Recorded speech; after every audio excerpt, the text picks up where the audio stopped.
kemudian berhadiah dari Bank Jatim. Kemudian kita ini kan UMKM bersama Pak Ito dan Ketua PKL. Jadi harus ada di alun-alun Ngawi itu sekarang mulai kemarin sampai hari nanti. Itu suatu tantangan bagi saya saat pimpinan Bank Jatim untuk saya, Pak harus hadir. Dia datang istri saya, Bu harus ada. Itu sudah disediakan untuk UMKM-nya Bapak ada di situ. Pak Itono dipanggil oleh Pak Bupati harus ada di situ. Tetapi Tuhan bilang tidak, pergi. Itu mulai Selasa pergi. Saya bilang, Pak, Bapaknya pergi sendiri, saya tak di rumah. Nanti UMKM-nya ini kan kita mewakili. Saya bilang tidak, Tuhan bilang pergi. Pak Itono ini juga sama, Pak, ini aku bingung ini. Aku melok murah ya. Kemarin sudah batal, istrinya tidak ikut. Pergi, Tuhan bilang pergi. Setelah kita pergi, mungkin hatinya gelisah, saya enjolkan dulu saudara Pak Pujon Kidul biar hatinya lega. Tak ngomong sama saya biar hatinya, karena dia kan ada, itu kan duit saudara ya, itu kan udah biar PKL itu udah kita dapat duit. Nah, nama duit itu siapa yang dapat duit? Emang saudara dia tak enjolnya Pak Pujon Kidul sekilo nikmati Tuhan. Terus kita bilang setelah kita sampai rumah, dia ditelepon oleh anaknya, diberitahu kejadian di Ngawi itu jadi badai ya di alun-alun itu. Itu kalau nggak Tuhan. Ya. Dia jatuh, Tuhan terima kasih, Tuhan terima kasih. Tapi Pak, kalau kamu nggak dengar suara Tuhan, kamu pun kena badai di situ. Luar biasa. Jadi saya yakin Tuhan izinkan saya dengan Pak Itoni dan sini membagi berkat bagi manusia. Kalau kita ini kan Bapak Ibu, kita ini kan melayani Tuhan, tapi kita ini kan hadir di dunia sekuler. Jadi kita ini firman juga dipraktekkan di situ sudah. Dan kemudian Pak Ito ini juga mengalami peristiwa dengan Tuhan. Makanya saya akan bagi ke Bapak Ibu sekalian. Saya percaya Bapak Ibu sekalian pasti rindu diberkati Tuhan. Amin. Saya yakin ini pun diberkati Tuhan, tapi firman ini kan memberkati Bapak Ibu lebih lagi. Saya melihat gereja ini sedang membangun dan ini kurang keramik. Bapak sedang kurang tinggi. Sebenarnya kalau mau Bapak bilang Desember sudah selesai, jemaat pun bisa selesaikan sebelum Desember sudah selesai. Kalau kita berdasarkan firman, kita berharap kepada Tuhan, ya. Kita akan belajar firman Tuhan yang kami juga sudah belajar. Kami sudah bersama-sama Pak PKN ini kita akan juga melayani, tapi juga praktik di dunia sekuler. Sehingga saya akan bergantung kepada. Saya mau tanya dulu kepada Bapak Ibu sekalian. Bapak Ibu nanti misalnya melihat sudah kita atau mungkin kita yang dipanggil Tuhan, maksudnya yang meninggal dipanggil Tuhan. Bapak Ibu lihat yang pernah ketinggalan, apa ditinggal orang tua atau orang dicintai, mereka pergi dipanggil Tuhan. Pertanyaan, berapa nilai uang yang dibawa mereka saat pergi meninggalkan itu? Atau berapa nilai uang yang dibawa saat dia meninggal? Berapa jumlah harta yang dibawa oleh mereka yang meninggal atau dipanggil pulang Bapak? Bapak Ibu bisa tahu berapa jumlahnya?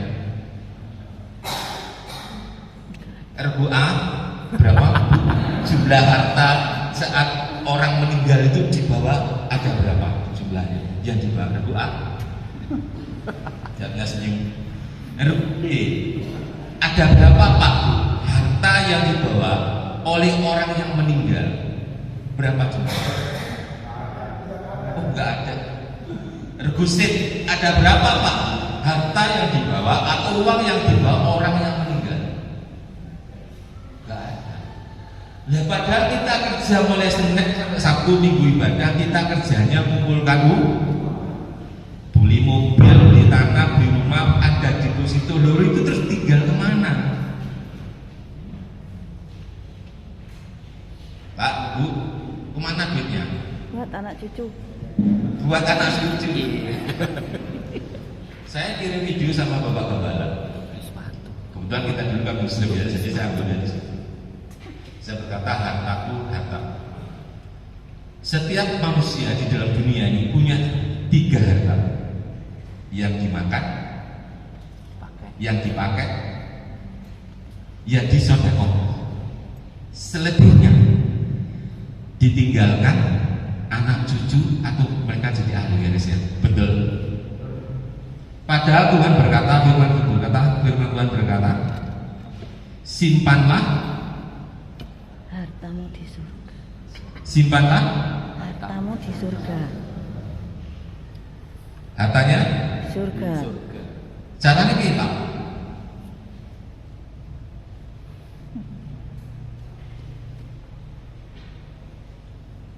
Kita seringkali, saya juga belajar Bapak Ibu,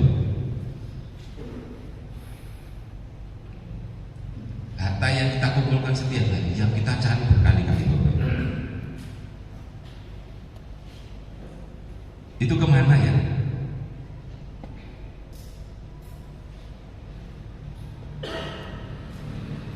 Saya ingin Bapak Ibu aktif ya, karena kita ini akan belajar bersama-sama ya. Bersama-sama supaya tadi kita bersama-sama. Saya akan pelan-pelan Bapak Ibu menunggu Bapak Ibu respon ya. Saya akan pelan-pelan menunggu Bapak Ibu merespon firman Tuhan. Saya nggak keburu-buru.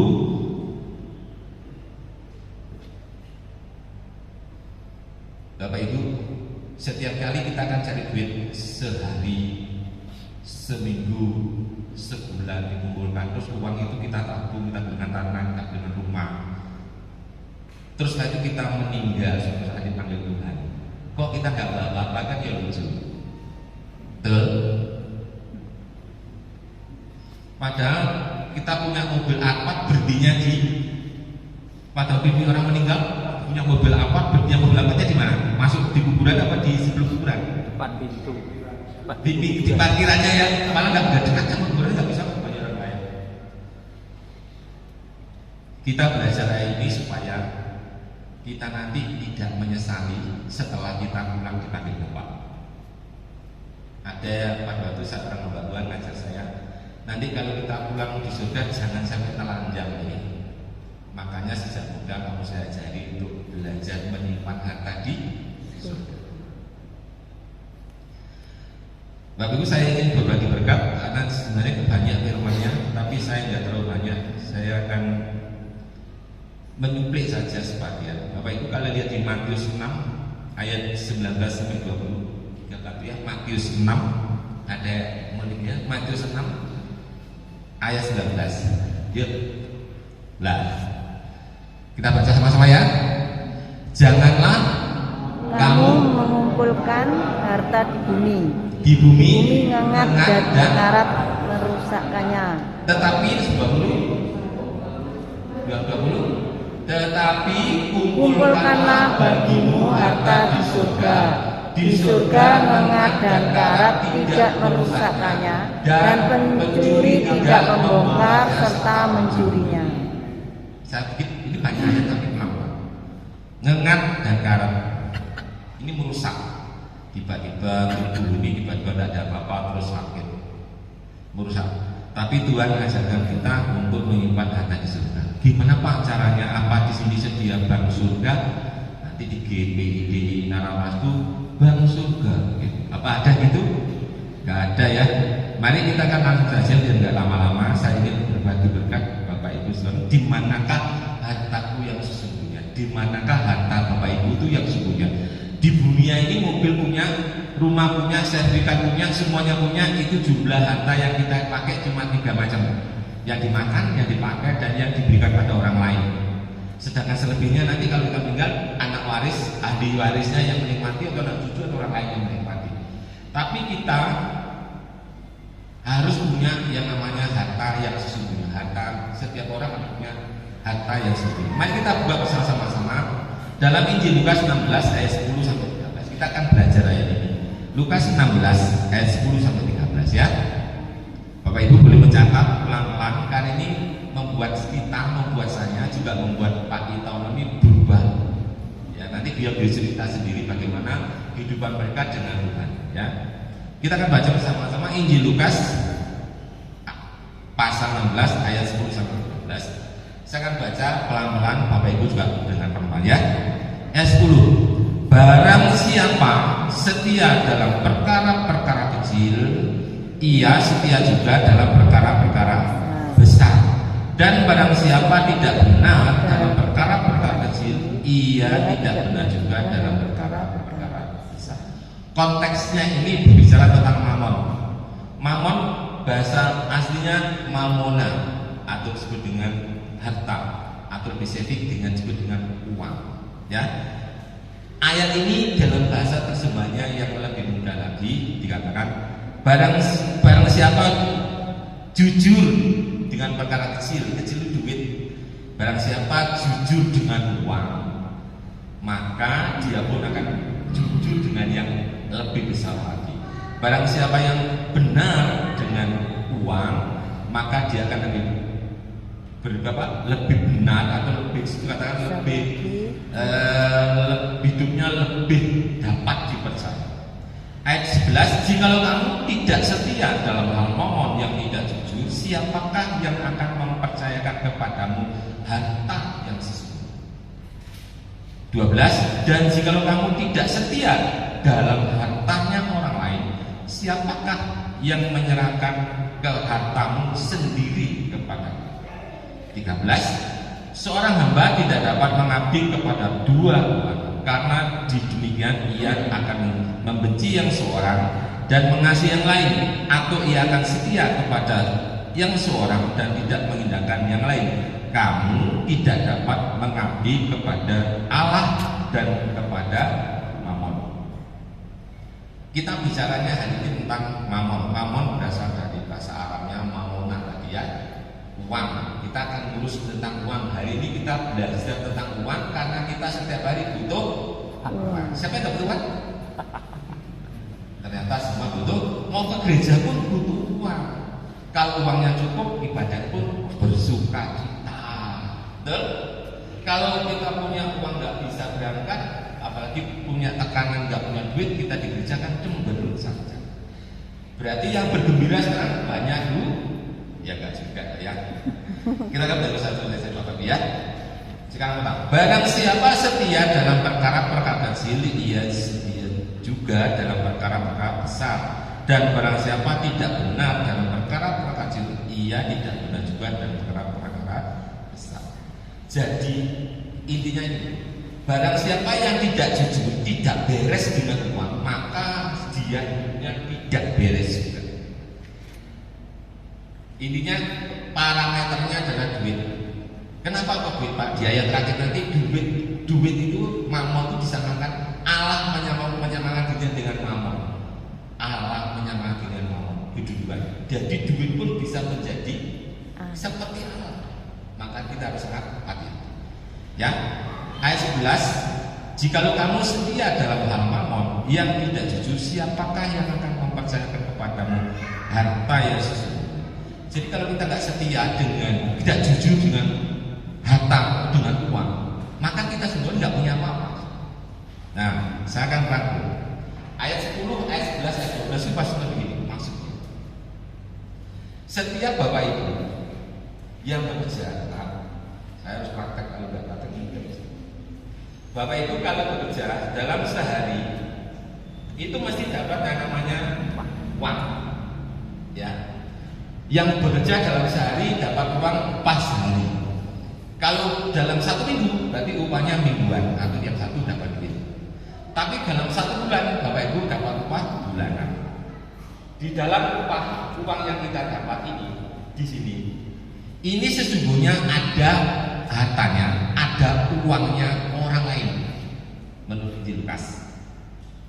Jadi uang yang kita terima dalam satu hari karena kita satu hari, atau satu minggu karena kita bekerja satu minggu, atau satu bulan kita bekerja bulanan, atau 6 bulan biasanya dealer itu baginya hasilnya 6 bulan sekali.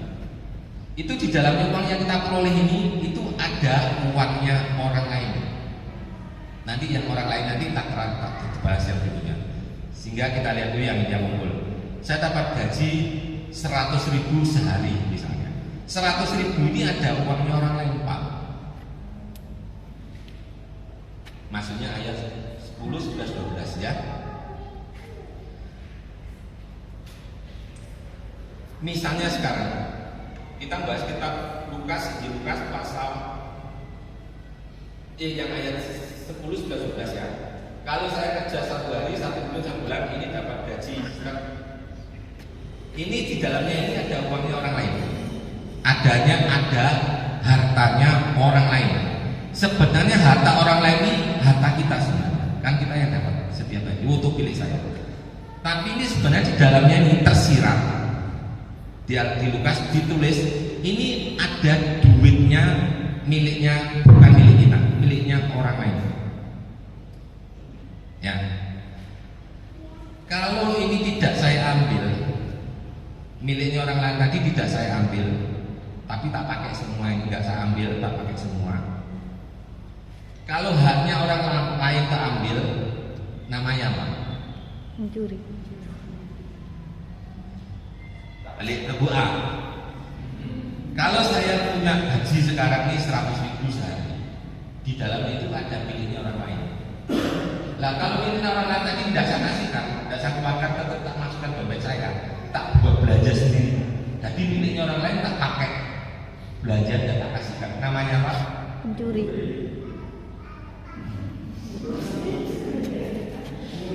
Yang bilang, aduh Pak Gembala, jemaat di rumah saya. Namanya apa? B. Kalau ini tadi saya dapat gaji, ada harta orang lain, tapi nggak tak kasih, tapi tak pakai. Namanya apa? Sama. Rebuci, sama nggak? Beda juga. Kalau kita punya hartanya orang lain tadi nggak tak kasihkan, tapi tak pakai, tak beli jajan, tak beli pulsa, tak beli motor, tak beli sepatu, kalau sepatu carry, tak beli. Nggak tak pakai, nggak tak kasihkan orang, namanya apa? Pencuri. Kalau punya orang lain tadi, dalam kasihan kita nggak tak kasihkan orang lain, tapi tak kesak dewe Pak, mau tak beli sepatu. Namanya Pencuri. Saya minta bantuan Bapak Gembala. Amsal 6 ayat 30 dan 31. Amsal 6 ayat 30 dan 31. Nah, sudah ada.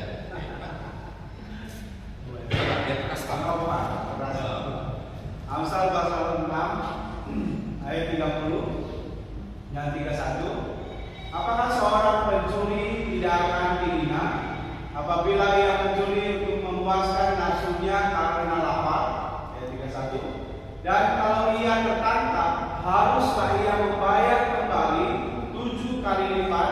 Segenap harta isi rumahnya harus diserahkan.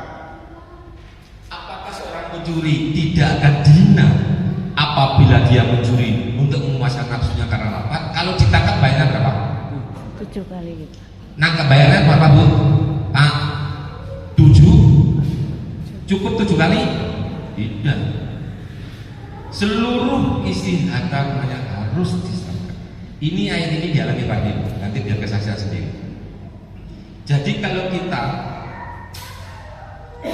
dapat gaji dalam 1 hari atau 1 bulan tadi, itu ingat-ingat di Injil Lukas tadi ayat 10, 11, 12 itu harta-hartanya orang lain, maksudnya harta-harta yang bukan milik kita. Harta itu nanti harus kita ambil dulu, kita berikan kepada pemiliknya, baru harta yang sesungguhnya itu yang milik kita. Ya, kalau kita ambil semua namanya pencuri. Kalau pencuri, apakah pencuri itu tidak dihina apabila yang mencuri untuk memuaskan nafsunya kan apa? Orang ngambil milik orang lain ini karena apa sih? Masih ingin memuaskan dirinya karena menganggap kurang. Kalau Tuhan tertangkap Pak, maka bayarnya 7 kali lipat ditambah semuanya harus diserahkan. Nanti Pak Tono kan akan bersaksi bagaimana dia mengambil haknya orang lain, ditahan mengambil haknya orang lain itu ditahan sama dia karena lihat anaknya sakit operasi, duit ditahan, tidak dikasih. Dia tidak memilih damai sejahtera, tidak bisa tidur. Nanti biar kesaksian sendiri ya. Kok bisa Pak? Bapak Ibu, nanti yang ayat 13 itu coba dia 13 itu dikatakan, kita yang nomor 13 dulu ya, yang 10, 11, 12 tadi sudah jelas bahwa di dalam situ ada harta orang yang jelas. Yang 13 Yang 13. Seorang hamba tidak dapat mengabdi kepada dua tuan, karena jika demikian ia akan membenci yang seorang dan mengasihi yang lain, atau ia akan setia kepada yang seorang dan tidak mengindahkan lain. Kamu tidak dapat mengabdi kepada Allah dan kepada Mammon. Ini berbicara tentang sistem hukum. Ini hukumnya Tuhan ngomong Allah dan Mammon. Mammon mewakili dunia, Allah mewakili surga. Ada dua hukum di sini, hukum surga dan hukum dunia. Saya mau tanya dulu ke Bapak Ibu. Bapak Ibu sekalian, Bapak Ibu itu asalnya dari dunia apa dari surga? Maka tanya lagi. Ibu A, Bapak Ibu ini yakinnya dari dunia ini apa dari surga? Saya surga. Yang belakang surga apa dunia? Tidak jawab. Itu B.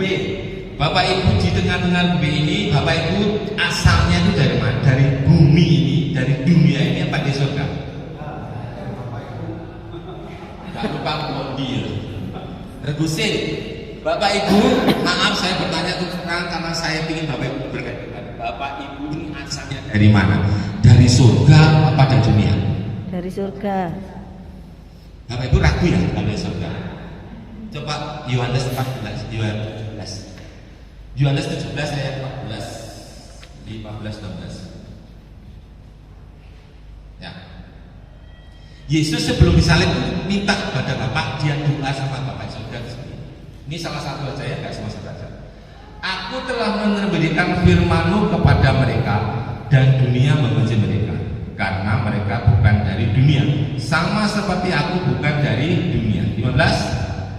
Aku tidak meminta supaya engkau mengambil mereka dari dunia, tetapi supaya engkau melindungi mereka daripada yang jahat. 16. Mereka bukan dari dunia sama seperti aku bukan dari dunia. Sekarang saya buat spesifik. Yang mereka diganti kata saya. Mereka kan murid-murid. Ini Yesus berdoa untuk murid-muridnya. Saudara-saudara murid. Yang kata mereka ayat tadi 17, yang 14 ya Mas. 14. Aku diganti Yesus, firman-Mu diganti Bapak. Dan mereka diganti saya, nanti ada engkau diganti Bapak. Spesifik dibaca bareng-bareng pelan-pelan ya. Ayat 16. Ayo. 1, 2, 3. Yesus telah memberikan firman Bapa kepada saya, dan dunia membenci saya karena saya bukan dari dunia. Sama. Saya gak yakin dan sudah dari surga. Saya juga gak yakin dan sudah dari surga. Coba ya. Yesus, aku ganti Yesus. Yesus telah memberikan firman Bapa kepada saya, betul? Dan dunia membenci saya. Karena saya bukan dari dunia, sama seperti Yesus bukan dari. Ulang lagi. 1, 2, 3. Yesus telah memberikan firman Bapa kepada saya, dan dunia membenci saya karena saya bukan dari dunia, sama seperti Yesus bukan dari dunia. 15. Yesus tidak meminta supaya Bapa mengambil saya dari dunia, tetapi supaya Bapa melindungi saya daripada yang jahat. 16. Saya bukan dari dunia, sama seperti Yesus bukan dari dunia. Kita baca yang 16 yang keras bareng-bareng. 1, 2, 3. Saya bukan dari dunia, sama seperti Yesus bukan dari dunia. Jelas. Oleh karena itu jangan tinggal di dunia terus. Saudara dan saya berhasil sama dengan Yesus asal dari surga. Kalau Bapak Ibu dan saya berasal dari surga, maka hukum yang dilakukan di dunia jangan pakai hukum surga. Bukan harus pakai jangan pakai hukum dunia, tapi harus pakai hukum surga. Saya mau cari alami buat Bapak Ibu. Kita ini hidupnya di darat, ikan hidupnya di laut.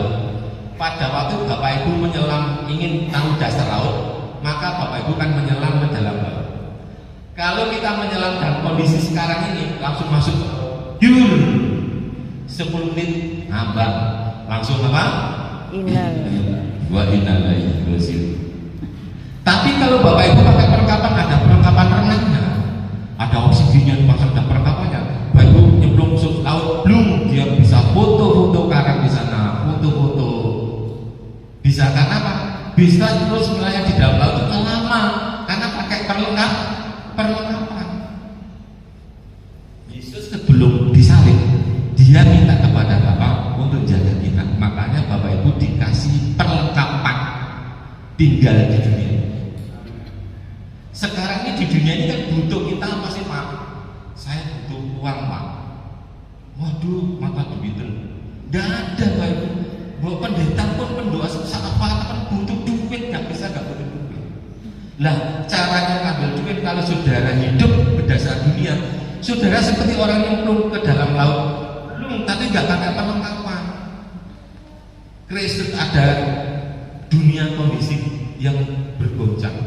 Ada baduan bilang tahun 2003 ada terjadi kelaparan. Wah saudara takut betul. Kenapa? Karena kita nggak pakai perlengkapan pada perlengkapan. Kalau berenang dalam laut harus pakai perlengkapan. Perlengkapan kita kalau firman Roh Kudus akan menuntun kita, saudara. Jadi kalau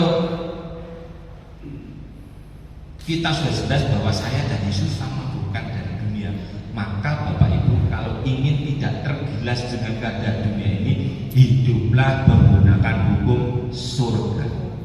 Bapak Ibu harus menggunakan alat kelengkapan yang dari surga supaya bisa tinggal lama di dunia ini. Kita di dunia ini buat apa Bu? Mau cucu Pak, mau berharap mana banyak? Enggak. Saudara dan saya ini ditugaskan Tuhan sebagai duta besar kerajaan surga di dunia, mengambil orang-orang semua yang berasal dari surga balik. Saudara diajak di sholat, saudara saya disuruh Tuhan cari saudara-saudara yang lain sama-sama kita di surga, ayo balik. Itu duta besar ini balik. Jangan terus di rumah menengahi. Kita tugasnya mengajak saudara-saudara kita, teman-teman kita, ayo balik nang surga. Jangan tinggal di lama-lama nanti kita tergilas. Kita asalnya dari surga. Saudara dan saya habitatnya di surga, bukan di dunia. Yesus ngomong sendiri, saudara. Yesus menjelaskan sendiri bahwa saudara saya itu asalnya dari surga. Yohanes 1 Yohanes 2 ayat 6. Minta bantuan lagi. Ini agak banyak ayat, Bapak Ibu catat ya. 1 Yohanes 2 ayat 6. 1 Yohanes 2. Nah, jadi jelas toh, Bapak Ibu asalnya dari surga. Sekarang kalau Bapak Ibu dari surga wajib. Barang siapa mengatakan bahwa ia ada di dalam dia, ia yang keras, ia wajib hidup seperti Yesus Kristus. Barang siapa mengatakan bahwa ia ada di dalam dia, ia wajib hidup sama seperti Kristus telah hidup saat itu. Tak bikin spesifik lagi ya, teman. Saya mengatakan bahwa saya ada di dalam Yesus. Saya wajib hidup seperti Kristus telah hidup. Wajib, kudu, kudu, wajib. Harus. Kalau saudara kata wajib, karena saudara berinya dari surga, maka saudara wajib hidup dengan hukumnya surga. Tidak bisa tawar-tawar lagi. Pak, kenapa banyak orang percaya sama Yesus kok hidupnya kacau balau ya Pak? Gagal ya Pak? Jangan justru menghakimi, balik lagi. Kita ini asal dari surga, kita sudah pakai hukum surga atau enggak? Kalau kita pakai hukum surga di dunia ini, kita enggak tergilas dengan keadaan dunia. Ya, jadi setiap orang yang mengaku menjadi miliknya Kristus, maka dia wajib hidup seperti Kristus Artinya Bapak Ibu wajib menggunakan hukum surga. Sekarang kita balik ke hartanya orang lain tadi ya, Lukas tadi yang ayat 10, 11, 12. Katanya Pak, di Injil Lukas itu kan diterangkan setiap kita kalau dapat gaji 1 hari, 1 minggu atau 1 bulan atau 6 bulan, ini ada hartanya orang lain. Yang dimaksud hartanya orang lain itu yang mana Pak? Mari kita buka bersama-sama dalam Malaki 3 ayat 11. Malaki 3 ayat 8 sampai 11. Perpuluhan maneh Pak, perpuluhan maneh Pak. Aku gak seneng lah bicara perpuluhan Pak. Loh, ini kunci buka berkat ya saudara. Nanti setelah saudara tahu ayat-ayat ini, saudara akan mengalami perubahan itu. Saya pernah cerita beberapa bulan yang lalu saat saya diundang. Kami pernah tidak punya apa-apa, punya bukan nol saudara. Kalau nol kan berarti masih ada bangga, masih ada sisa nol, masih saya min. Jadi bukan miskin tapi melarat. Jadi makannya masih dikasih orang. Nah ini kesaksiannya ini. Nanti Pak di tahun ini lihat saya pakai ayat ini saudara. Ya. Saya datang ke Ngawi tahun 2004 itu datang nggak bawa apa-apa tapi saya utang. Rumah saya kontrakan, saya utang numpang di rumah saudara, kemudian terima ini di Ngawi itu datang ke depotnya Pak Itono ini. Wis Pak, wis sabar ning Ngawi ra apa-apa. Jane kuwi timbangan dados kepecel ya Pak. Aku duwe kursi banyak Pak, buat lesen ning Ngawi kas kepecel semua. Dia nolong saya supaya saya tidak nganggur karena yang dijanjikan Tuhan itu enggak teko-teko. Yang mana yang janji Tuhan? Saya berangkat ke Ngawi tapi belum dapat apa-apa. Cuma proses-proses tok dalam hidup saya juga. Baik Bu, kita buka Malaki 3 ayat 8 ya. Bolehkah manusia menipu Allah? Namun kamu menipu aku, tetapi kamu berkata, dengan cara bagaimana kah kami menipu engkau mengenai persembahan, persepuluhan dan persembahan khusus? Jadi uang yang kita dapat dalam 1 hari tadi, dalam 1 minggu tadi, dalam 1 bulan tadi, dalam 6 bulan, gaji kita ini di dalamnya ada harta orang lain. Yang dimaksud harta orang lainnya adalah persembahan, persepuluhan dan persembahan khusus. Kalau persembahan, persepuluhan dan persembahan khusus tidak saya ambil, saya pakai semua. Namanya tadi curi. Kalau tidak apa-apa Pak, buktinya saya nggak persembahan persepuluhan, anak saya kuliah, saya juga beli mobil, saya beli tanah, belum nggak apa-apa Pak, nggak masalah, nggak apa-apa, nggak masalah Pak, diteruskan saja nggak masalah. Tapi ya, kalau Tuhan sudah menangkap saudara banyak 7 kali lipat bahkan seluruh isi keluarganya habis. Iya Pak, iya saya pernah ngalamin tidak punya apa-apa, sehingga saya pindah ke Ngawi. Itu karena kasih Tuhan ya, saya berpuasa 20 hari minta tolong Tuhan karena sudah tidak punya apa-apa saudara. Dan saya harus masuk, saya ini biasanya kan kalau kenaikan kelas, sini ada bapak ibu gurunya banyak yang guru ya.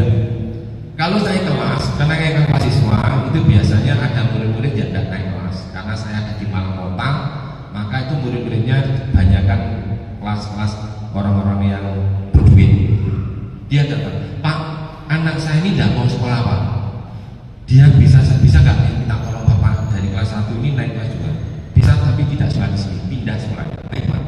Saya tiap tahun merubah rapot anak-anak tidak naik kelas supaya naik kelas saya pindahkan ke sekolah yang lain. Tiap tahun. Sudah. Saya dapat duit banyak, tapi saya biasa saja, Tuhan nggak marahi saya. Saya juga bertahun-tahun selama saya bekerja di sebuah yayasan Katolik di Kota Malang, dan itu siswanya siswa berduit. Saya laporkan Dinas Pendidikan dan kali pada itu cari teman saya jadi kelas 2 pindah sekolah, uruskan saya kasih duit pulang. Nanti ini kamu pindah sana ya, jangan sekolah di Malang Kota, sekolahnya Malang Surabaya Kabupaten atau Surabaya. Tapi Pak pindahnya bukan di kota. Yang jadi guru pasti ngerti cara sendiri. Itu bertahun-tahun dan saya nggak apa-apa. Tapi saat Tuhan waktunya tangkap gitu, menangkap, itu saya habis-habisan. Semua harta di rumah saya dijual semua untuk menutupi. Karena si anak siapa? Tuhan nggak pernah kan nggak ringan-ringan saudara. Saya langsung dilaporkan di Polres Malang, saya hampir ditahan. Tapi teman-teman saya masuk di penjara selama 24 jam, kalau nggak ditebus masuk. Kenapa? Pasalnya tentang pemalsuan dokumen negara. Itu biasa kita kerjakan, saudara. Tetapi kalau Tuhan waktunya itu sudah waktunya Tuhan menangkap kita, baliknya ini bukan 7 kali sudah saya habis tidak punya apa-apa. Sampai saya pindah ke Ngawi numpang di rumah saudara. Saya pernah kesaksian berbulan yang lalu. Setelah saya belajar bersama Tuhan tentang firman Tuhan, saya belajar lagi. Tuhan baru memulihkan saya lagi. Maka sekarang saya bagikan bagi Bapak Ibu sekalian. Ya. Kalau kita memberikan persembahan persepuluhan, Tuhan mempunyai 3 jenis. Itu ayat yang 9 tentang 8 ya. 9. Kamu kena tulah kutuk, tetapi kamu masih menipu aku, ya kamu seluruh bangsa. 10. Bawa seluruh persembahan persepuluhan itu ke dalam rumah perbendaharaan supaya ada persediaan makan di rumahku, dan ujilah aku firman Tuhan semesta alam. Apakah aku tidak membukakan bagimu tingkap-tingkap langit dan mencurahkan berkat kepadamu sampai berlimpahan? 11. Aku akan menghadir bagimu belalang lahap, supaya jangan dihabisinya hasil tanahmu, dan supaya jangan pohon anggur di padang tidak berbuah bagimu, firman Tuhan semesta.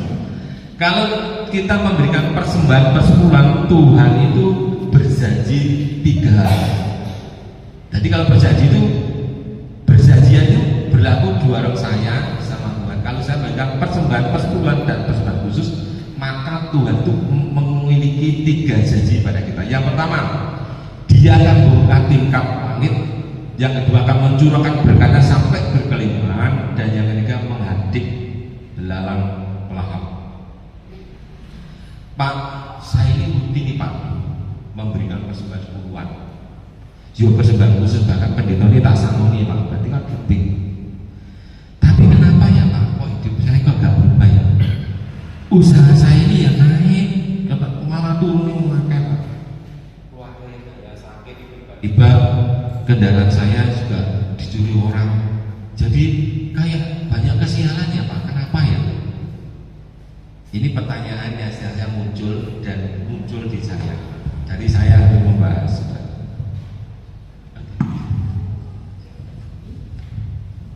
Bapak Ibu, pada waktu Bapak Ibu memberikan persembahan persepuluhan dan persembahan khusus, ada satu syarat lagi yang Tuhan tentukan bagi saudara dan saya.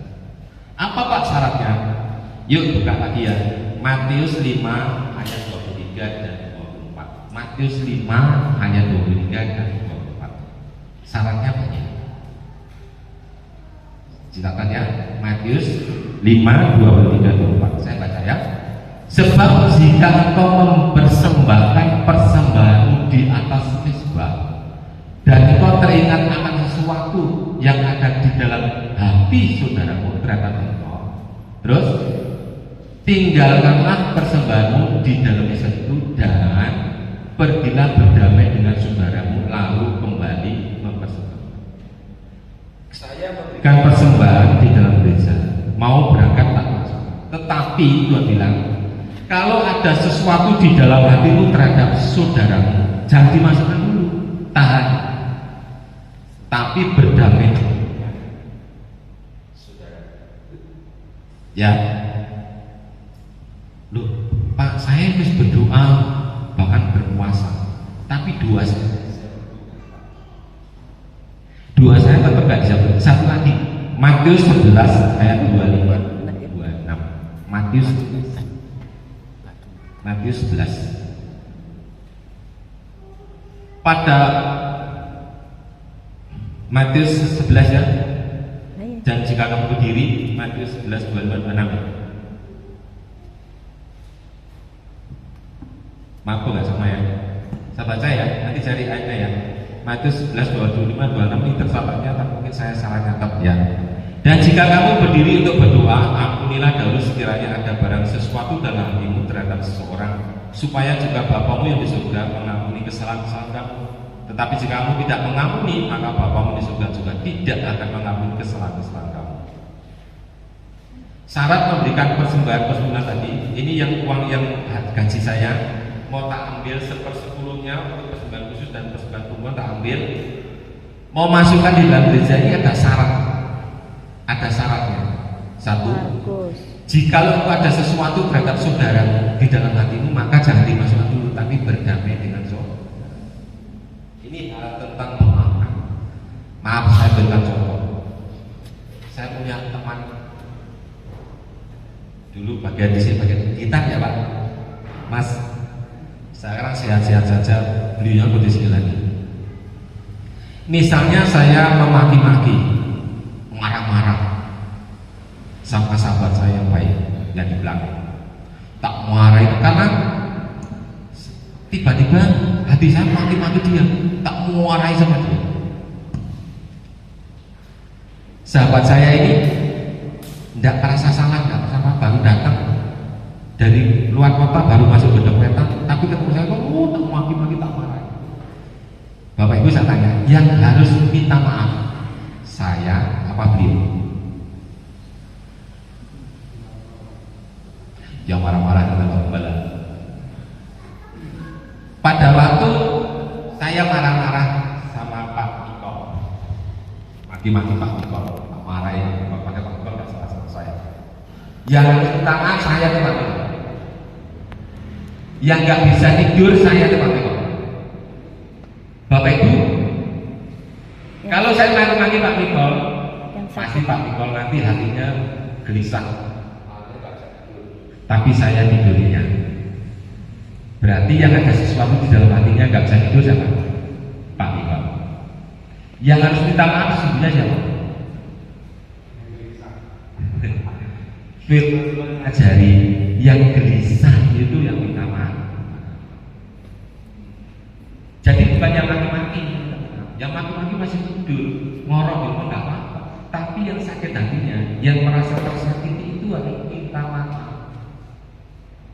Ini lebih bedanya hukum surga sama hukum dunia. Hukum dunia mengatakan, kamu salah, kamu yang maki-maki dia kok. Ya kamu yang minta maaf, kamu yang maki-maki. Kamu maki-maki itu salah. Itu hukum dunia. Tetapi hukum surga bilang, kamu dimaki-maki tadi sakit hati ya, nggak bisa tidur, nggak bisa. Kamu minta maaf sama dia. Hukum surganya berbeda. Jadi kita yang sakit hati, saudara merasa hatinya sakit, saudara mendatangi siapa yang menyakiti hati? Oh Pak Gembala atau Ibu Gembala, datang aja, Pak, maaf, saya sebenarnya sakit hati loh, korbannya Pak Niko kemarin tersinggung. Saya betul tersinggung Pak, tapi saya tahu bahwa firman Tuhan baik. Saya minta maaf ya Pak. Sekarang sakit Pak, saya minta maaf, saya tidak terima. Nanti berapa persembahannya persepuluhan dan persembahan khusus dimasukkan. Nanti lihat caranya Tuhan menjawab, tidak instan, tapi tepat pada waktunya Tuhan. Tuhan berjanji kalau kita memberikan persembahan persepuluhan dan persembahan khusus, maka Dia akan mengganti belalang. Ada berapa sih belalang sebenarnya? Yuk kita buka di kitab Yoel 1 ayat 4. Yoel 1 ayat 4. Ya. Apa yang ditinggalkan belalang pengerit telah dimakan belalang pindah. Apa yang ditinggalkan belalang pindahan telah dimakan belalang pelong. Dan apa ditinggalkan belalang pelong telah dimakan belalang pelong. Ada 4 jenis binatang. Yang pertama belalang pengerit, bahasa aslinya gazam. Dia sukanya makan daun-daun yang baru bertunas. Baik itu pernah nggak alami? Baru saja usaha, baru dapat untung, untungnya habis dibuat yang lain. Bisa yang lain itu apa Pak?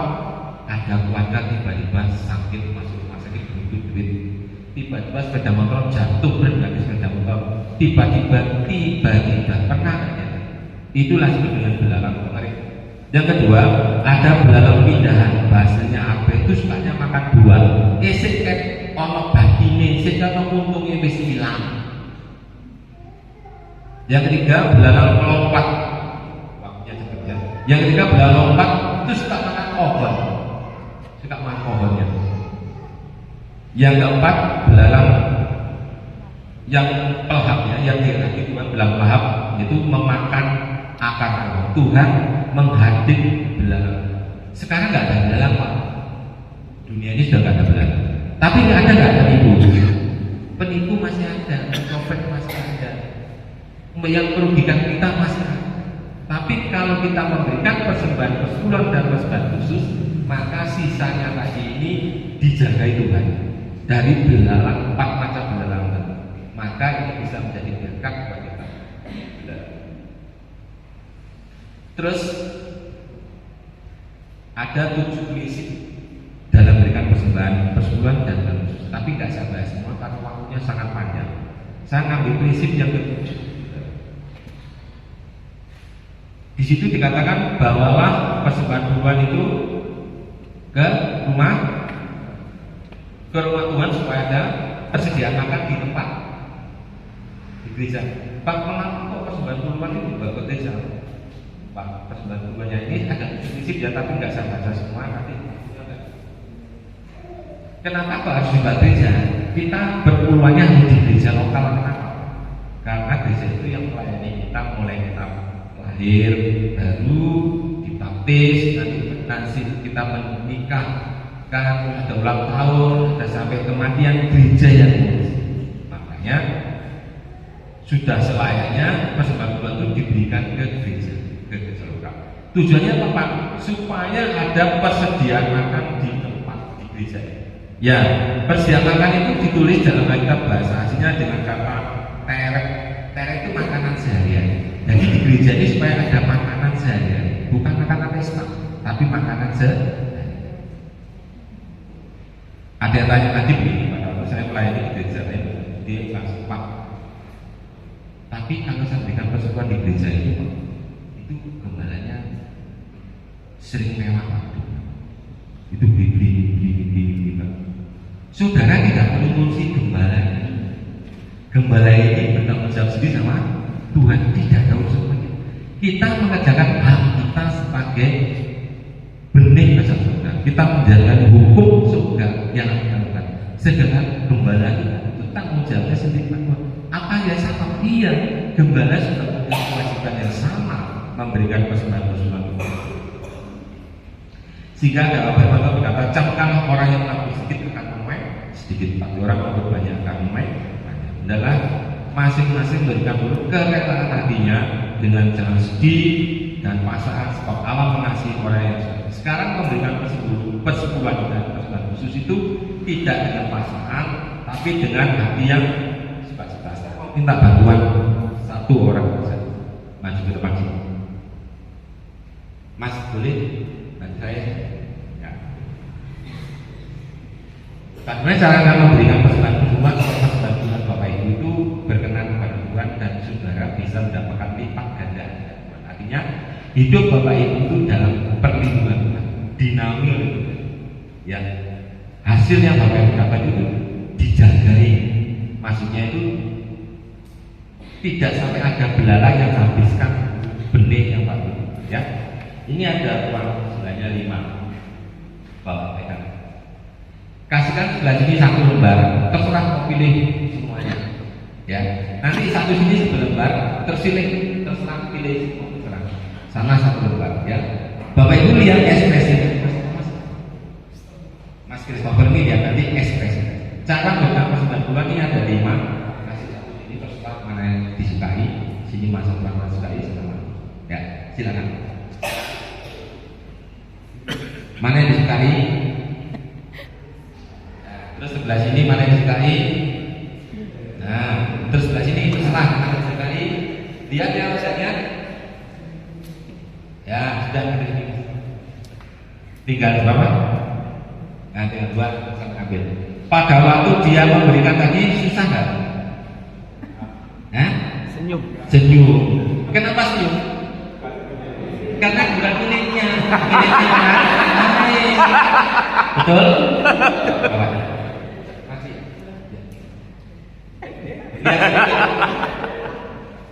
Kalau kita bisa praktek seperti dia, memberikan persepuluhan dengan setia, Tuhan melipat gandakan. Apa yang saya sudah Pak itu ya, nanti saya kesaksian. Nanti ada waktunya. Saya minta singkat ya. Jadi kalau kenapa dia bebas untuk persepuluhan bagi dengan sedikit? Karena bukan miliknya. Tapi sesungguhnya yang Bapak Ibu kasihkan tadi, persembahan persepuluhan dan persembahan khusus dalam Firman tadi itu sesungguhnya harta kita yang sesungguhnya. Harta kita sekarang ini yang kita makan, yang kita minum, yang kita simpan kerajaan surga itu kan persembahan persepuluhan dan persembahan khusus. Jadi persembahan persepuluhan itu tempatnya di gereja, Pak. Di gereja kita beribadah supaya di gereja ini ada makanan. Tapi yang namanya persembahan khusus itu disebut dengan benih. Banyak ayatnya ya, tapi nggak tak sebut. Persembahan yang sebut kedua ada persembahan khusus namanya benih. Benih itu kalau tidak ditanam tidak akan jepul. Kalau Bapak Ibu benihnya dikesang saja, benihnya dimasukkan saku saja, tidak ditabur, Bapak Ibu luwe enggak? Dan luwe, Bapak Ibu perpuluhan memakai di sini mau benihnya tidak ditabur, tidak akan malah perpuluhan itu tak tingkat langit. Nanti 3 janji Tuhan itu berlaku atas saya dan saudara. Kalau saya berikan persepuluhan, langit terbuka. Belum pernah nggak Pak langit tertutup? Pernah langit tertutup. 2 tahun pasti berapa saya lupa. Langit bahkan baja, bumi bahkan besi dan cukul. Nggak ada hujan 7 tahun. Apa yang dia sebut? Nggak ada peraturan besar, tetapi Tuhan akan meluputkan semua kalau kita memberikan persembahan persepuluhan. Itu cuma persembahan untuk membuka tingkat langit, saudara. Akan mencurahkan berkat untuk saudara wadahnya tadi. Hatinya harus, tadi pada memberikan persepuluhan tadi hatinya harus bersih. Sing ada kepahitan, kemarahan, kebencian, sakit hati, selesaikan dulu, jangan nyentuh ini. Pak, ini enggak berarti perpuluhan tak? Saya Pak. Saya belum selesai Pak sama Pak Niko. Saya mungkin Pak. Berarti bulan ini tidak perpuluhan ya Pak? Siapa? Bulan lagi Pak. Ini berarti saya masih belum selesai sama Pak Niko Pak. Masih ngerti Pak. Silakan. 3 bulan lagi datang lagi Pak. Saya belum selesai sama Pak Niko Pak. Silakan. Kalau kamu dapat dulu, dapat Pak. Karena belum selesai Pak. Kalau saudara tertangkap, bayarnya berapa? 7 kali lipat dan seluruh dan bisa terang habis dan bisa hidup 7 hari hidup. 2 minggu. Coba 2 minggu. Pak, yang terakhir. Sekarang kalau kita memberikan persembahan puluhan, Tuhan itu berjanji menghentikan 3 hal. Yang pertama apa? Membuka langit. Yang kedua, mencurahkan berkat berkelimpahan. Yang ketiga, Menghadik belalang pelahap. Belalang pelahap tadi itu kesialan, ada penipuan, ada pencurian, ada tiba-tiba. Tuhan berjanji. Sedang persembahan khususnya Pak, ini namanya benih. Yang menabur pasti jangan sesat, Allah tidak dapat dipermainkan. Siapa yang menabur pasti gereja ini mau keramik, gak perlu minta sumbangan rumah. Saudara punya benih, kalau mau berkami, yuk dikumpulkan benih. Benihnya di sini. Nanti tunggu waktunya Tuhan, saudara kan menuai Pak. Ada yang mau menabur benihnya di sini? Bapak Ibu, saya bukan jemaat di sini, tapi Tuhan bilang saya akan menabur di sini. Kalau Tuhan sudah mulai menabur, kenapa yang lainnya tidak segera menabur? Siapa yang mau menabur? Angkat tangan saudara. Angkat tangan saudara menabur benih di sini. Saya Tuhan berkati saudara. Amin. Luar biasa. Ini taburan saya pertama kali Pak. Saya lewat tempat ini.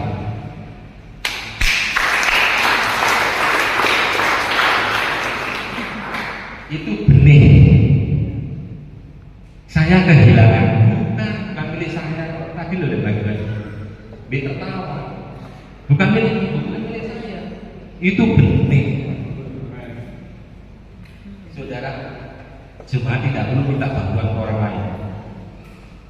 Ini Desember sudah selesai. Saudara tabur benihnya di sini. Saudara bisa tahu firman Tuhan, saudara catat ayatnya.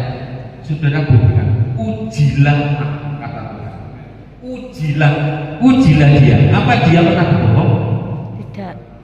Dia tidak pernah berbohong. Ujilah. Kalau saudara sebenarnya persepuluhan itu adalah ujian bagi Tuhan, ujian bagi saya. Pada waktu saya ada pameran permata, ada pameran besar gitu, oleh polisi-polisi. Saya etika saya mau mengambil ada penjaga. Tetapi kalau yang dimaksud dengan memberi dengan sesungguhnya atau hati kita bersih, pameran itu tidak dijaga sama sekali. Permata itu kemungkinan saya mengambil itu gampang sekali. Tapi kalau saya tidak mengambil, itu yang namanya disebut dengan kejujuran. Menaburkan dengan sukacita dengan kejujuran. Sebab itu ada ujian bagi saya, juga ujian saat saya memberikan persembahan persepuluhan dan persembahan khusus tepat pada waktunya, aku jumlahnya, maka Tuhan akan bertanggung jawab dengan janjinya tinggal. Terakhir ya Pak, ini ayat masih banyak cara katanya. Karena itu pernah lihat di Alkitab bahwa Mesir terjadi kelaparan sangat hebat, tapi pada waktu Yusuf mengatasi kelaparan hebat itu, orang-orang Mesir 1/5 bagian kasihkan Fir'aun. Ini ada 4/5 bagian, 1/5 bagian. Nanti cari sendiri ya. 1/5 bagian itu 20%. 10%-nya persepuluhan Pak, 10%-nya persembahan khusus. Kalau saya punya uang 1 juta, maka persembahan persepuluhannya berapa? 100. 100.000. Persembahan khususnya berapa? 100. 10%-nya? 100. 100. Saya dapat gaji 1 hari 100.000. Persepuluhannya 10.000. 10.000. 10.000. Nah persembahan khususnya Pak 10.000. Karena 10 pada saya.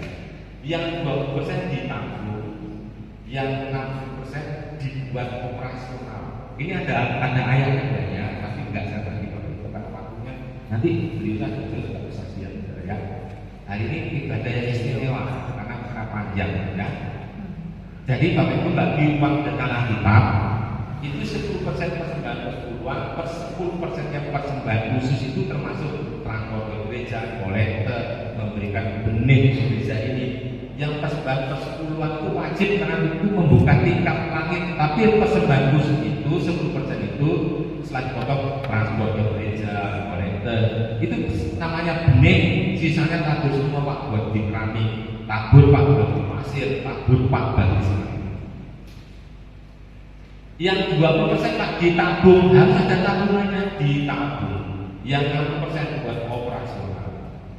Itu pembagian bersama kita karena waktu singkat tidak saya bagi ya seperti itu. Nah, seperti saya katakan, kalau tidak dengan persepuluhan, tidak dengan khusus Pak, tidak apa-apa, ya nggak apa-apa, silakan saja dinikmati hidup seperti itu. Tapi jangan salah, menjelang kita sudah usianya senja, sudah usia hampir 70 tidak bisa berbuat apa-apa, tiba-tiba Tuhan bisa tangkap di umur itu. Kalau Tuhan belum ditangkap, kita mau berbuat apa lagi, sudah tidak waktunya lagi kita berbuat banyak. Tapi kalau sekarang ini sudah waktu sebelum ditangkap, kita menyelesaikan dulu sama Tuhan. Oke Pak, saya selesaikan dengan Tuhan.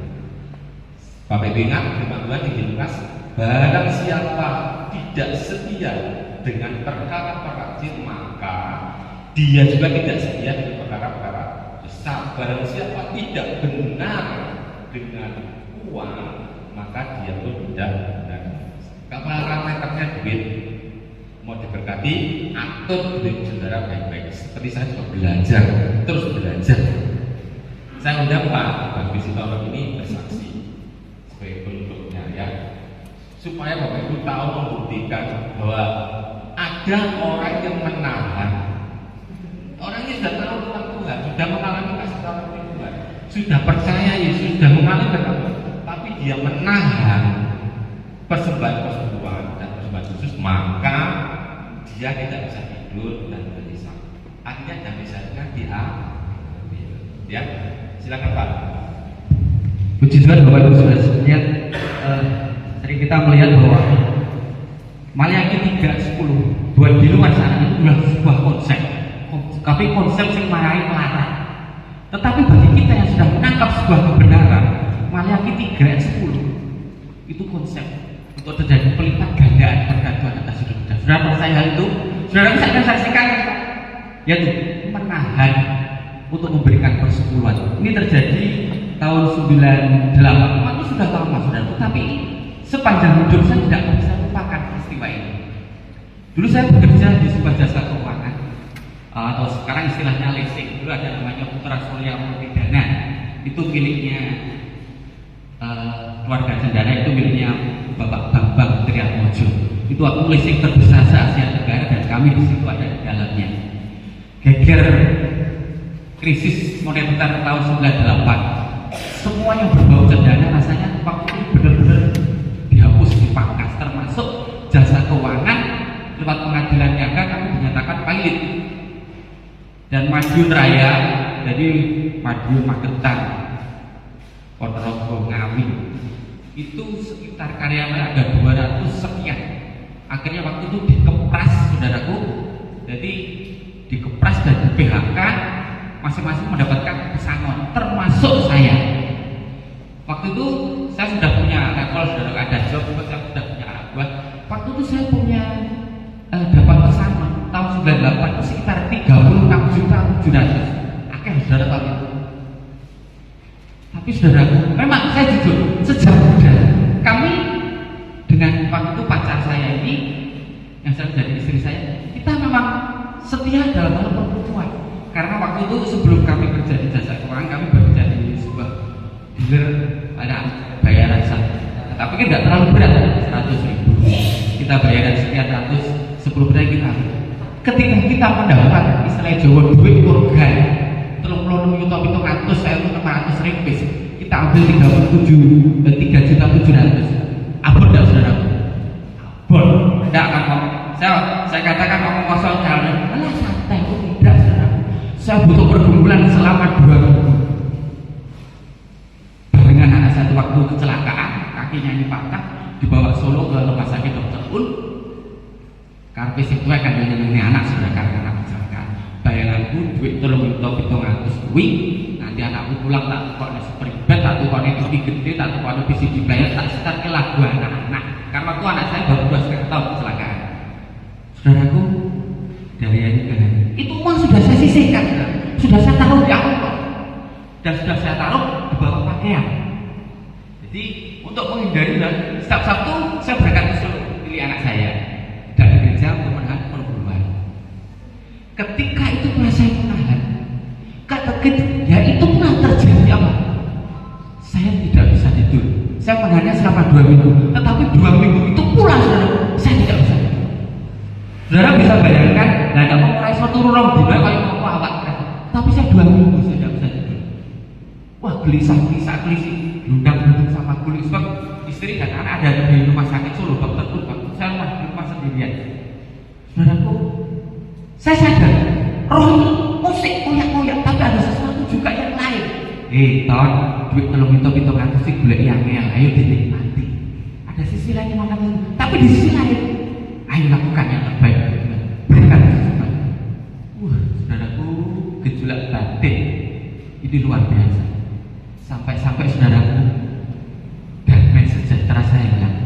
Ngomong itu dibeli apa, saudaraku? Saudara punya Alphard, punya odong-odong, punya apa, punya becak.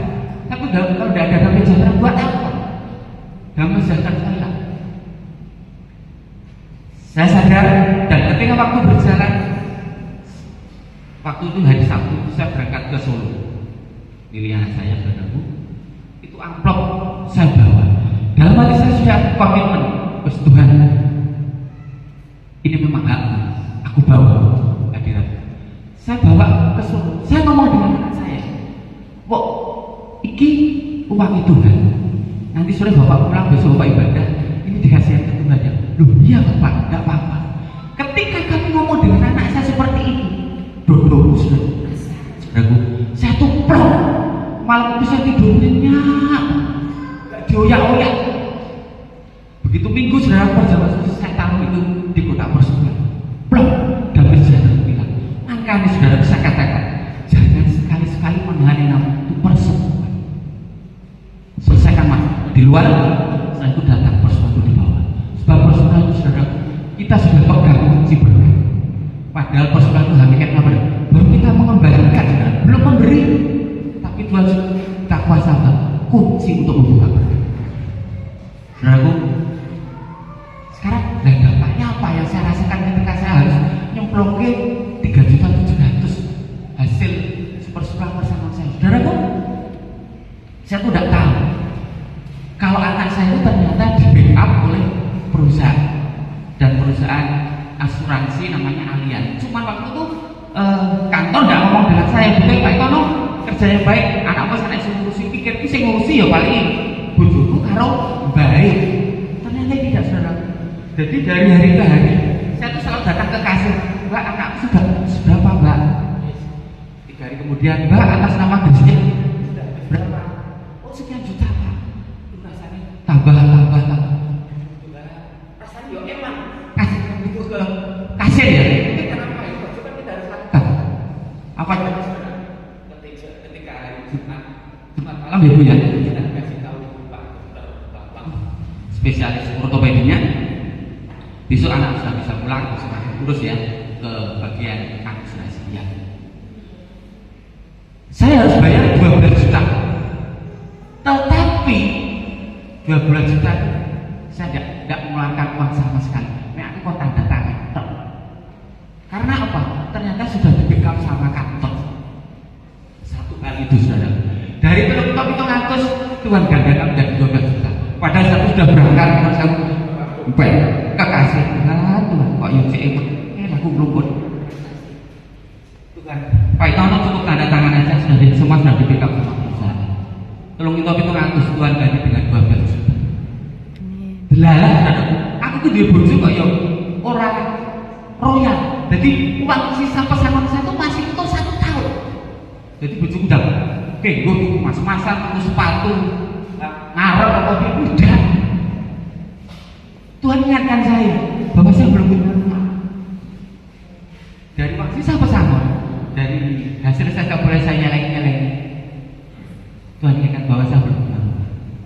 Dari uang sisa pesangon dan uang saya nyeleng-nyeleng, jadilah satu rumah.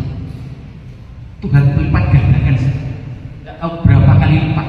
Tapi Tuhan dengan kita memberikan persekutuan dengan sukacita dan dipenuhi dengan rasa takut datang kepada Tuhan, kan bermanfaat dan hasilnya itu untuk kita. Makanya saudaraku, terus sekali-sekali nyolong. Oh, soranya bukan. Saya berkata bahwa Tuhan itu baru membalikan, tapi Tuhan sudah berikan kuasa untuk kita menggunakan ini. Ada satu lagi kesaksian tentang memberi. Saudaraku, jujur, saya itu murni setelah kami kerja dari jasa keuangan, kami ini jual dawet. Nanti Bapak Ibu kalau ke kami ke kota tanya, dawet kemangi Pak Itono itu sudah tak? Ini basinya saya sudah menjadi penjual dawet. Duit tak kumpul saudara. Maunya saya itu mau bikin pawon, tahu saudara, dapur itu saudara. Untuk nanti rencananya mau bikin cendol dan bikin juruknya di sini. Tak kumpulnya harus kumpul 500.000. Tuhan ngomong saudara dengan saya, berikan kepada Abah karena Abah membutuhkan. Karena waktu ibu gembala saya mau berangkat ke Makassar, jam 10 kami buka seribu saudara. Bu, Tuhan ngomong ke aku Pak, duit 500 itu harus dikasihkan sama Bu Ila karena Bu Ila berangkat ke Makassar. Istilahnya ya sekarang Tuhan kendaki ya orang kasihkan aja. Sudah, kami tidur lega saudara. Di tengah tidur Tuhan menguatkan dengan satu mimpi. Kan saya bikin jualan dawet kemangi, tahu telah kamu biji kemangi, serasih itu. Itu dalam mimpi itu satu nabur serasih. Tidak lama kemudian serasih itu tumbuh, akhirnya berkembang dan bijinya itu sampai rontok ke tanah dan pukul-pukul kerembuyung. Waktu itu saya ceritakan dengan istri saya, amin Pak, wes sekali lihat aja. keluarga gembala saya, kami bertiga di sini. Ibu gembala, saya dan istri. Ibu gembala dari sama cuma melihat saya. Itu kalau memang ini dari Tuhan, saya. Akhirnya waktu kita doakan Tuhan, kami bertiga nangis. Apa yang saya rasakan akan saudara? Aku kehilangan 500, rencana saya tuh bikin pawon cuma kira-kira botol 50 cm, duri pakai gedek, duri pakai isek. Sudah ukuran 3 kali 3. Tapi Tuhan tidak mau itu, saudara. Apa saudara? Waktu berjalan, akhirnya tuh duit itu menumpuk. Nggak tahu waktu itu kok bisa menumpuk. Banyak pesanan dari kabupaten, juga pesanan orang mantu, menumpuk. Akhirnya kami bisa bikin garasi dan dapur itu jadi satu. Lebarnya 3 meter, mungkin panjangnya ada 10 apa enggak 11.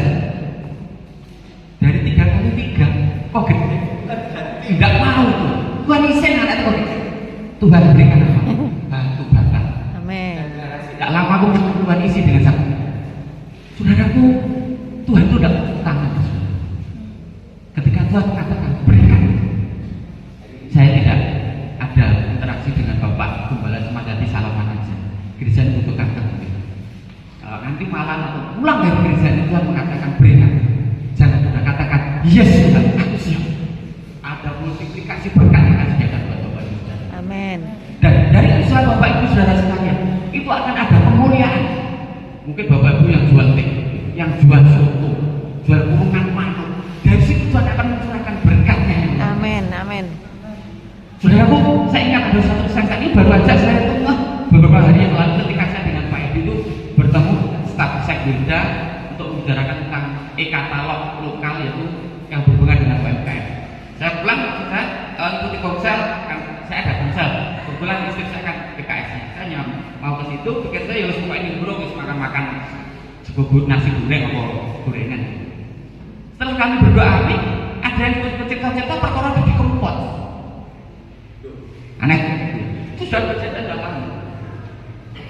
Itu kan waktu itu ada event namanya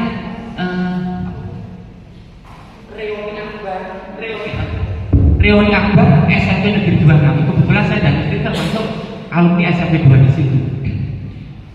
1 bulan sebelumnya saya sudah lebih ketua panitianya, namanya Bapak Dokter Siap. Pak Boyo dan Dawetku bisa dimasukkan untuk jadi menu.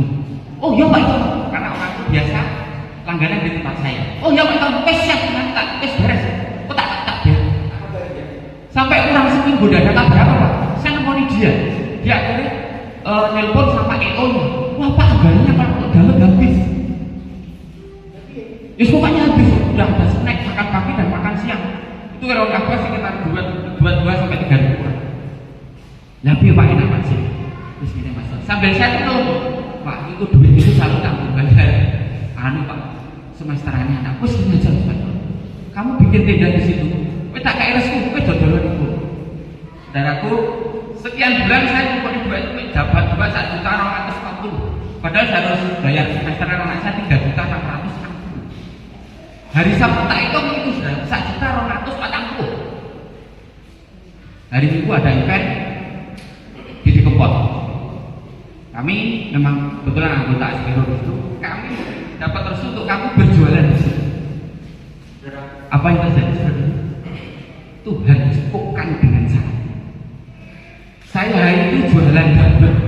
Itu orang top 407. Luar biasa. Tenang saudara, ya biasa Tuhan yang tahu. Itu daging orang top 407. Akhirnya saudaraku, saya pulang. Tiap bil Senin kamu bayar semesteran karena hari Senin itu sudah terakhir, anak sudah nangis. Kamu berdoa, wajib Bapak beli pangan itu 3.640.000 tercukupkan saudara. Di sisa saya tanggung dari tukang beca, tanggung dari tendo saya sama berupa persel saudaraku apa yang Anda tekuni sebelum Anda buka beda saudara, sebelum Anda buka jualan saudara. Siapa dia yang punya berkat di dalam nama Yesus? Amin. Hari ini ada Tuhan curahkan Amin. dan membuatnya cukup di dalam. Saudara tidak ada kemana-mana, cukup dari apa yang Anda tekuni. Tuhan sudah sediakan sebagai kemuliaan untuk saudara. Amin. Aku ingin ngakoni saudara. Kalau kau saudara, apa? Tujuan dapat orang untuk 400, itu orang untuk 400 itu oke. kecil. Saya pernah semalam dapat jualan 10 juta. Saudara percaya nggak? Mungkin saudara nggak percaya. Tapi aku ngakon, tak sampai karena apa itu? Karena apa saudara? Saya tuh dibel sama Pak Bupati. Mas Lano, aku gak bawa Pak. Ya, apa dah? Kalau kita ngebel, aku gak bawa apa nih? Utang, boleh atau apa? Tapi Pak Bupati enggak.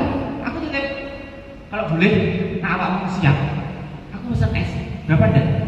500. Oh betul 500. Gak berapa tuh dan aku butuh 2 juta. Telepon rumah aja. Oke, siap dah. Aku minta pasang kamu siap dah? Siap. Akhirnya enggak apa-apa, semua perkara-perkara banyak si cacat. Akhirnya staf bagian pom datang ke rumah saya.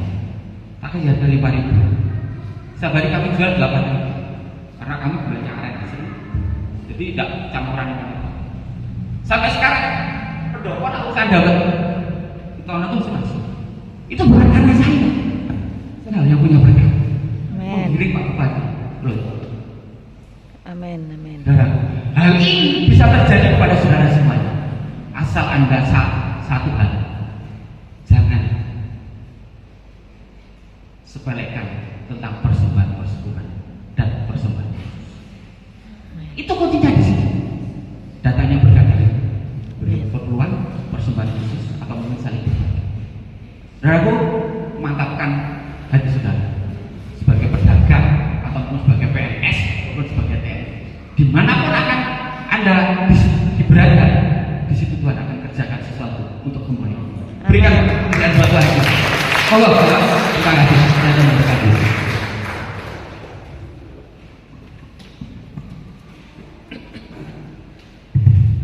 Terima kasih. Wah ini betul-betul istimewa ya Bapak ya, ibadahnya hampir berapa 2 jam ya. Terima kasih Bapak sekalian. Nggak ubah. Berkenan saya berbagi berkah. Bapak Ibu bisa respon, bisa mencoba, bisa. Ya, bisa Tetapi dicoba. semua dengan keputusan kita masing-masing. Ingat bahwa kita semua berasal dari surga. Kalau kita berasal dari surga, maka kita hidup di dunia harus pakai hukum Surga. Hukum surga itu berbeda dengan hukum dunia. Kalau dunia berkata hemat, pangkal, kaya, tapi surga berbeda. Ada orang yang menyebar, tetapi tidak berkurangan. Tapi ada orang yang menghemat setelah luar biasa, tetapi berkurangan. Kalau dunia mengajarkan yang salah, tapi tanpa kepada yang mati-mati, tapi surga mengajarkan yang sakit hatinya harus minta maaf kepada orang yang menyakiti begitu. Terima kasih Bapak Ibu, waktunya kami semuanya sekali dan saya banyak tidak sampaikan. Semoga ini semua berberkat. Mari musik masuk depan. Saya bimbang dengan kami. Terima kasih di Indonesia.